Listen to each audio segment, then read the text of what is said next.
In this episode, we're going to connect the dots between Terminator 2 and Groundhog Day. Yes! Let's dive in. In the final scene of T2, the lines, "I cannot self-terminate. You must lower me into the steel," were actually added by Arnold Schwarzenegger in post-production. Originally, the Terminator silently gave Sarah the controls for the winch, but test audiences didn't understand why he couldn't just drop himself into the molten steel. James Cameron didn't just direct a movie, he pushed the boundaries of what was possible. But before the T-1000 was liquid silver, it was a massive financial risk. The budget spiraled to $100 million, the highest in history at the time, and almost sank the studio. The shoot was intense. Production took so long that Edward Furlong hit a growth spurt mid-shoot.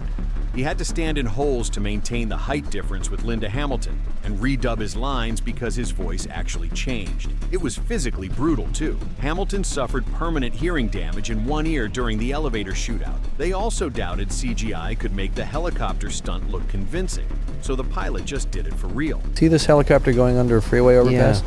That's a helicopter going under a freeway overpass. The massive gamble paid off. Terminator 2.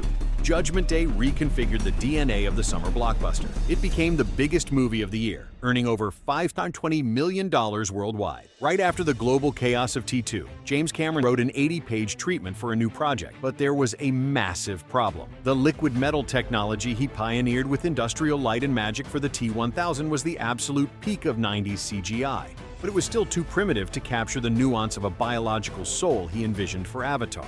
Cameron famously said that if he had made this movie back in the 90s, the characters would have looked like plastic toys. He didn't want puppets, he wanted life. So he put his dream in a drawer for 15 years. But to eventually bring that world to life, he needed his most trusted collaborator, Sigourney Weaver. Her history with Cameron started in 1986, on the set of Aliens. At the time, the studio didn't want to pay Weaver what she was worth. Cameron called her agent and lied, saying he was rewriting the script without her. It was a gamble that forced the studio's hand. Jim came to me with this idea of a mother fighting for her child, but in space. It wasn't just a monster movie, it was a character study. Cameron turned Ellen Ripley into a symbol of resilience, making her the first female action lead to be Oscar nominated. Not bad for a human. But 2 years earlier, Weaver took a massive detour as Dana Barrett in Ghostbusters. The studio was worried she was too serious for a comedy. To prove them wrong and get the part, Weaver didn't just read lines during her audition. And I misunderstood the script because I thought the girl did turn into a dog. I started to sort of gnaw on the cushions and kind of, shake them. And he turned the camera off. He said, "Don't ever do that. It's so grotesque. An editor might want to use it." But in the end, they changed the script and had our characters turn into the terror dogs, which they weren't. That wasn't the story until I turned into a dog on his couch. Wow.